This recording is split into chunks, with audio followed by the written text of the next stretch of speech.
Есілдің бойына қоныс тепкен еңселі елордамыз өзінің 20 жылдық мерейтойы қарсаңында өрісін кеңейтіп, 4-ші ауданмен толыққанын білесіз.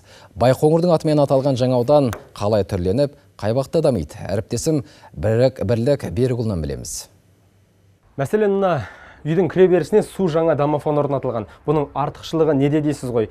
Сіз үйіңізге кім келіп, кім кетіп жатқанын осы домофонға орнатылған кішкентай жасырын камера арқылы көріп отыра аласыз. Сондай-ақ есікті аша алмай жатсаңыз, әлде кілтіңізді ұмытып кетсеңіз, онда үйге қалай кірсем деп әбір жүрдің керегі жоқ. Қолыңыздағы қарапайым смартфон арқылы осы есікті кез келген қашықтықтан ашуға болады.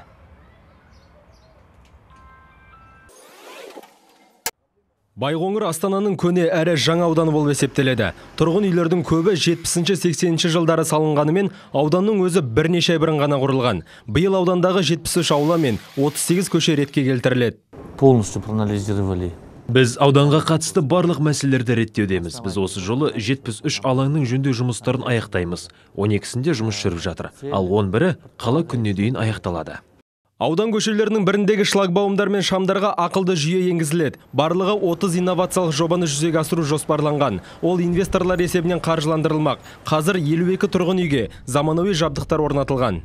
Нам очень нравится, по крайней мере, это очень... Өте қатты ұнайды. Барлығы ыңғайлы. Алыс қашықтықтан тұрып есік аша аламын. Барлығын ұялы телефон арқылы басқаруға болады. Мұндай жүйе бұл заманда өте маңызды. Біз бүгін суық және ыстық суға есептегіш құрал мен модемдер орнаттық. Барлығы онлайн жүйеде. Енді электр энергиясын бақылайтын қондырғы орнатамыз деп айтты.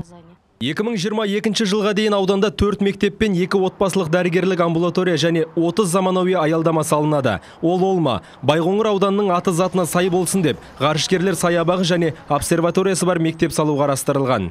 Бірлік Берікұлы, Айбын Құсанбеков, Болатбек Табалдиев, қорытынды жаңалықтар.